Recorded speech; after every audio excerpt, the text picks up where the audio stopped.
1953, it was the year of the terrible heat. Temperatures on race day soared to the high 90s, and it was common for one car to be driven by 3 or 4 different drivers just to complete the race. But there was one driver who remained unaffected. Leading the way 195 out of 200 laps, Bill Vukovich won the race and set an example for future generations of drivers from the Vukovich family. Hello, I'm Bob Jenkins. In just 5 years at Indy, Bill Vukovich won the race twice and amassed enough laps in the lead to put him 6th on the all-time lap leaders list. During his brief career at Indy, Vukovich, along with his legendary car, the Fuel Injection Special, was only 8 laps away from having won 3 Indy 500s in a row and was in the lead in his last race at the fabled Brickyard. The Vukovich name will live forever at the Indy 500, a race for heroes. Bill Vukovich was from Fresno, California, the son of Slavian immigrants. He first arrived at Indy in 1950 with a young son who didn't really understand the meaning of going to Indy. The things that I remember about my childhood was that my dad drove midgets. This is after the war, 46, 47, 48, 49, 50. And this was his job. I mean, he would work on this race car Saturday or Monday, Tuesday, Wednesday, Thursday, and then they'd go race Friday, Saturday, Sundays, and sometimes Mondays. And he would come home with trophy and money. And that's how he paid the bills. Vukovich didn't qualify that year, but did return to make the race in 1951. He was determined to drive and win at Indianapolis, but he wasn't in love with the track. When he first came back here, he drove for the Central Excavating Company out of Cleveland, and he detested this racetrack. Vukovich did not care for this racetrack at all. Vukovich dropped out of the 51 race after only 29 laps. It was definitely not a debut that legends were made of. In 1952, roadsters were introduced to the Speedway, the cars that would dominate Indy racing for the next decade. Car owner Howard Keck bought one of the new roadsters, and as a surprise to many, he named Bill Vukovich as his driver. It was a little surprise to me at the time, primarily because I was trying to get the ride myself. And at that time, they were building that front-wheel drive that Maury Rose drove, and I'd kind of verbally agreed to drive for him. And when I found out it was the front-wheel drive, I wasn't so adept at it. I wanted to drive the new Roadster type car, which they were building and getting at that time. So as a result of that, I was a little miffed at the time that they wanted to put me in the front-wheel drive rather than their new Roadster. On pole day, Freddie Agabation set 1 and 4 lap records in a new Roadster powered by a Cummins diesel engine to qualify for the top starting position. Andy Linden and Jack McGrath completed the front row. Vukovich's car wasn't ready until the second weekend of qualifications, but it was fast when it finally hit the track. Breaking Agabation's records from the previous week, Vukovich set new standards of his own, but would start 8th by virtue of his second weekend qualification. Vukovich was by now gaining some attention, but attention was something he could live without. I think he was a little bit shy, but he kept to himself quite a bit. But he had special friends that he was very open with, and other people he just kind of ignored, really. One of Vuki's friends was fellow Indy competitor Tony Bettenhausen. I remembered how much he used to needle my dad. My dad and Bill were very good friends, and he used to come to our farm in Tinley Park and stay with us sometimes when we'd be going from Indianapolis up to Milwaukee to race, and he'd stop there with his family and needle my dad, and used to tell us kids about how tough his kid, Billy Jr. was, and he used to tell us that he'd eat nails for breakfast and spikes for dinner. That's how tough he was. So one day when they showed up at our farm, my brother Merle handed him a handful of nails and said, "Here, eat these." On the final day of time trials, Chet Miller broke Vuki's 1 and 4 lap records in a Novi, but Vukovich held on to his starting position.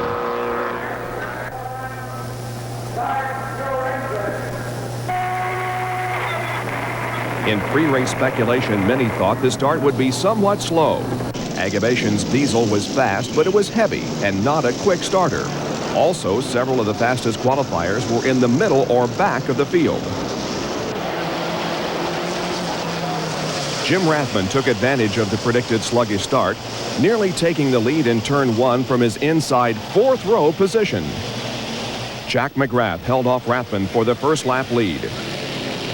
And by lap 2 it was McGrath, Ruttman, Rathman, and Bill Vukovich in the top 4 spots. By lap 4, Vukovich was running second. And on lap 7, he passed McGrath for the lead.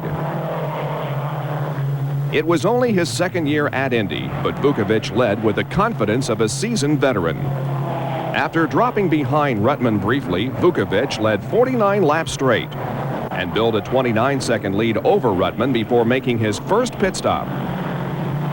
Ruttman paced the field for the next 21 laps as Vukovich worked his way back to the head of the field.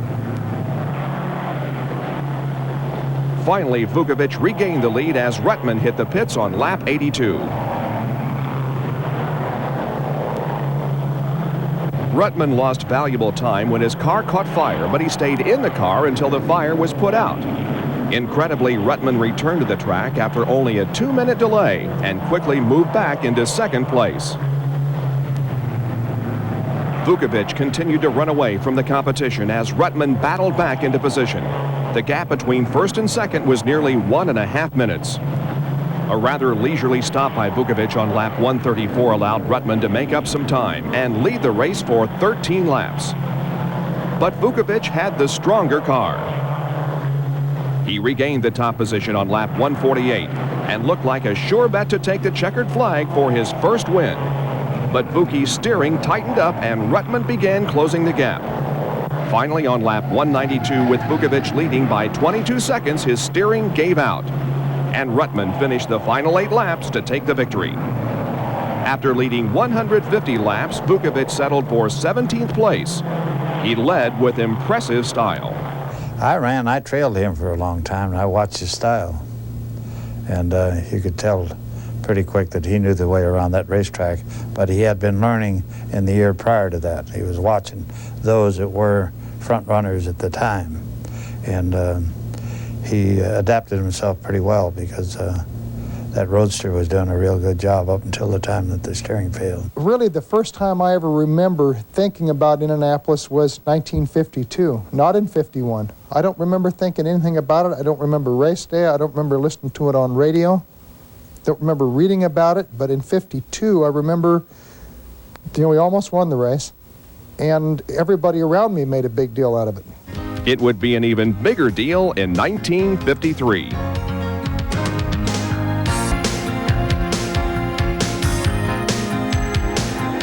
Bill Vukovich returned to Indy in 1953, hoping to repeat his dominating performance of the year before. His qualification effort gave him an excellent start. Not quite matching the record speed set the year before, Vuki still posted the fastest times in the field to take the pole position. Race day morning brought on the festivities reserved for the greatest spectacle in racing. And in 1953, there was scorching heat as well. Led by Vukovich, the 33 fastest drivers in the world prepared for a long, hot afternoon of racing. When the green flag fell, Vukovich charged ahead of Freddie Agabashian and Jack McGrath to take the early lead.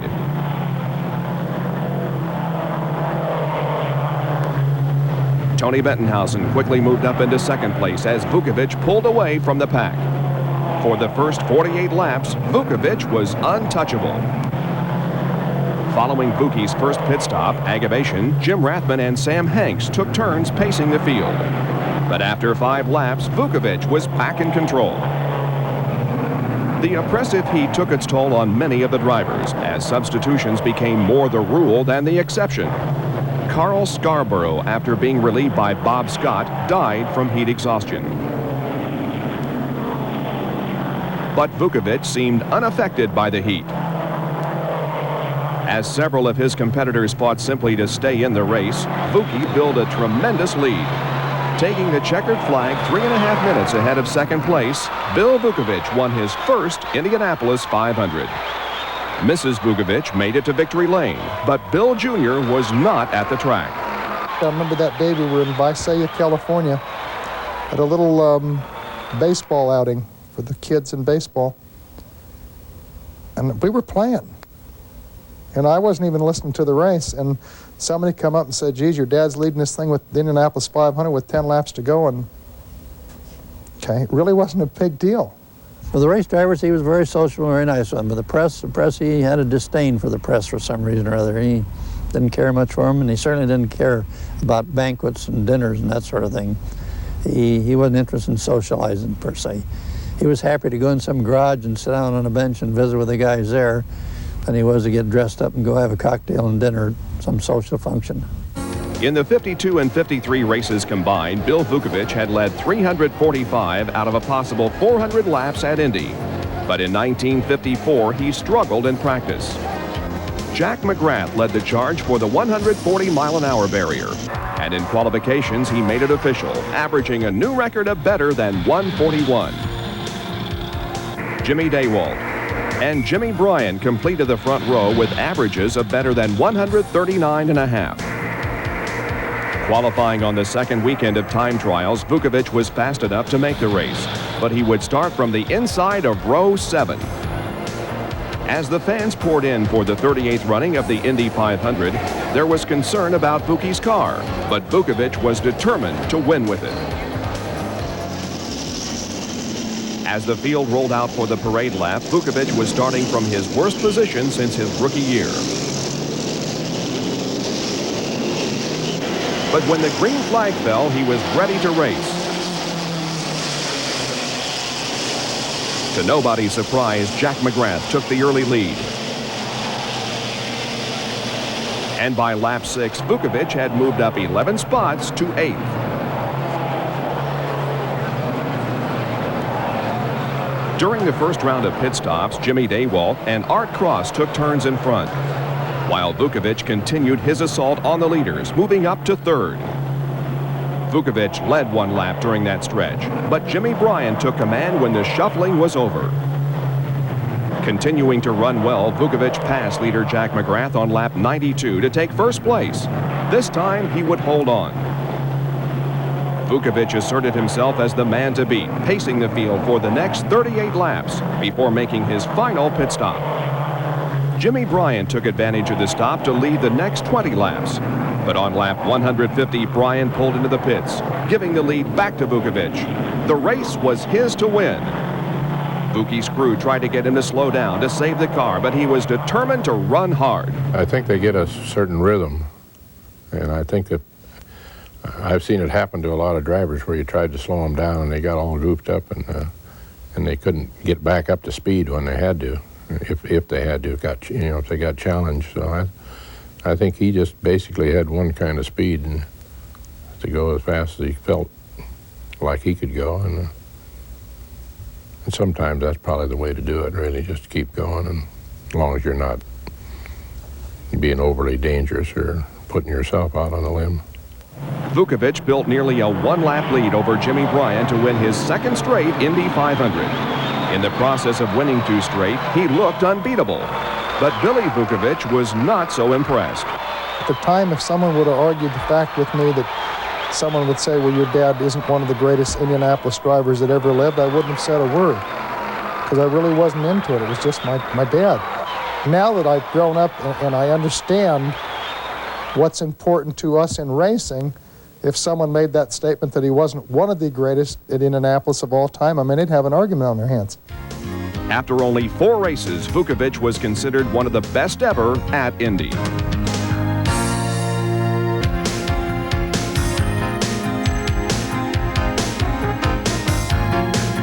Car owner Howard Keck chose not to compete in 1955, forcing Bill Vukovich to find a new team. He signed up with Lindsey Hopkins. With the new team, Vukovich was able to qualify for the middle of the second row, and for the first time, Billy was excited about the race. The first time I ever remember listening to the race was 1955. Because by then it was a big, big deal. Because he only won once. He should have. This could have been his 3rd or 4th victory in a row. Okay, but he won twice, and this was supposed to. So I constantly read about and heard about that.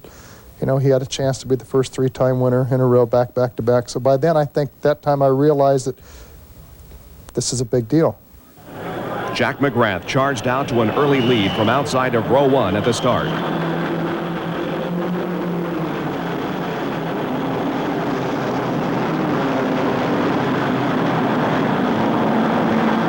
But after only 4 laps, Vukovich caught and passed McGrath, setting up an intense two-man duel for the lead. Vukovich used up every inch of the track, even going down into the grass looking for an edge, but he couldn't shake the equally aggressive McGrath.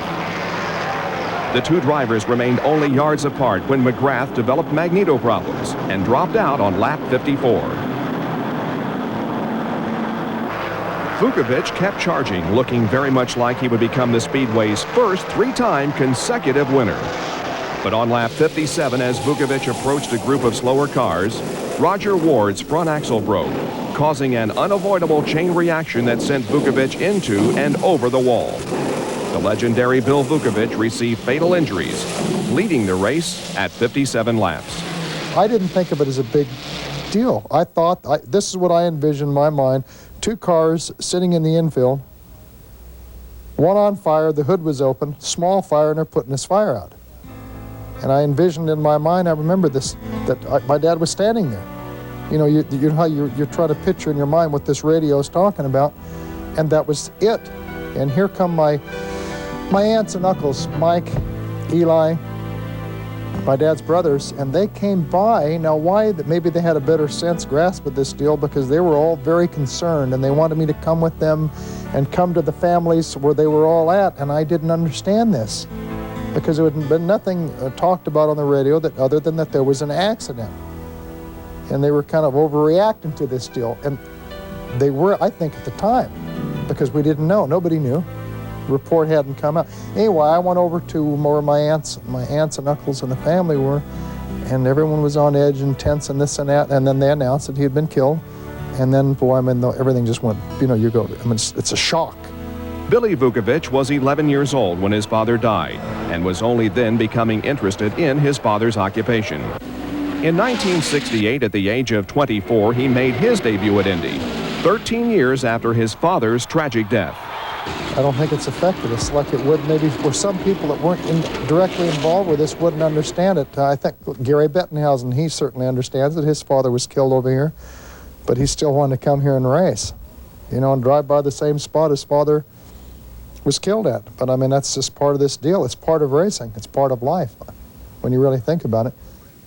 Fellow rookie and friend Gary Bettenhausen joined Billy in the starting lineup.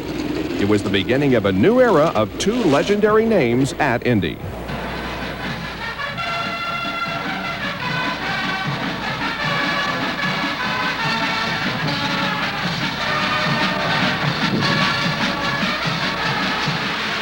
Joe Leonard and Bobby Enzer traded the lead all day as Billy worked his way up through the pack.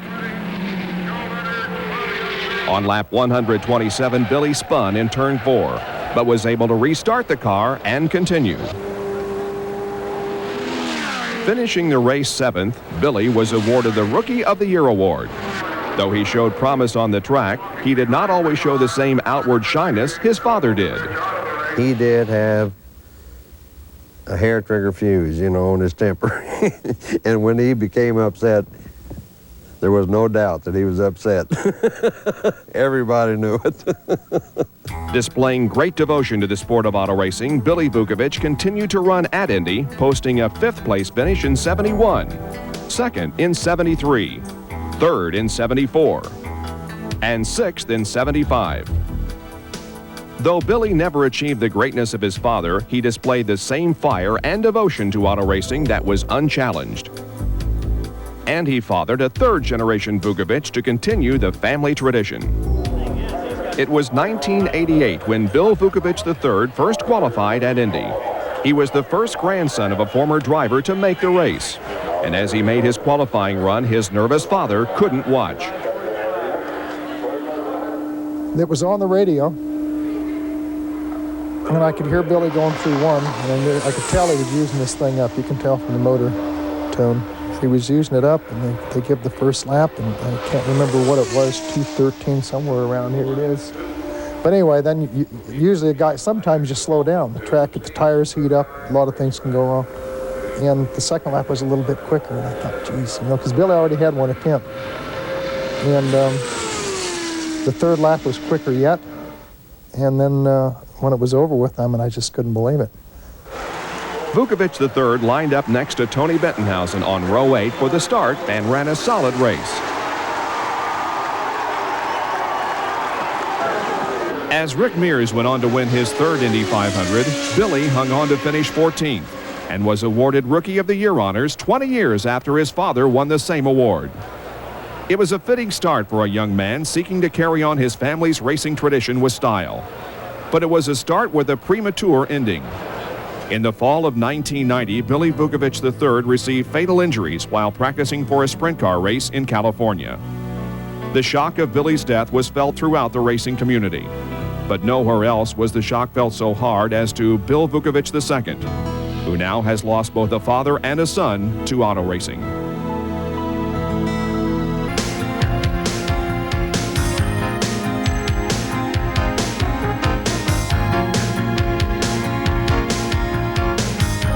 Bill Vukovich made his Indy debut in 1951 and within 4 years attained legendary status.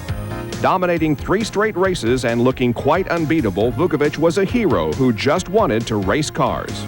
His background and so forth did not fit him for the limelight. And so he hid whenever he could, and he'd hide from the fans. You know, he wouldn't walk along in the fence and sign autographs of his own volition. Only occasionally did he do something like that. He didn't want to be a hero. He just wanted to drive a race car. He paid me a great compliment one time. We were running in a race at Phoenix, Arizona. It was a little quarter-mile dirt track, and I had won a rather spectacular heat race running on the outside. And Billy came over to me, and he kind of folded his arms, and he says, "You know, kid, if you live, you might be a pretty good race driver." Well, you know, when a guy like that, who was so great, with such a amount of ability, would make a statement like that, he becomes your hero. One time I raced with him, there was a racetrack on the West Coast, tremendous racetrack, midget track, called Gilmore Stadium. I can remember a race that he and I had with the other guys in the race. We were running first and second, and each lap we'd change the lead, sometimes twice a lap, for 50 laps. And I won the race, but only because it was my turn to come off under him and get out and lead the race. That's how hard a race driver he was. Probably the hardest I ever drove a midget in my life. Billy Vukovich carried his father's desire to drive at Indy, and though he never found his way to victory lane, he represented his family well in 12 Indy 500s. He was a good race driver. He was damn good. And he was good in, you know, just about anything he drove. I mean, he was good in sprint cars, he was good on dirt, he was good on pavement, he was good in championship dirt cars, and I thought he was damn good in speedway cars. Indianapolis is a name associated with the world's greatest spectacle in auto racing. And Bill Vukovich represents one of the legendary families at the Indy 500, a race for heroes.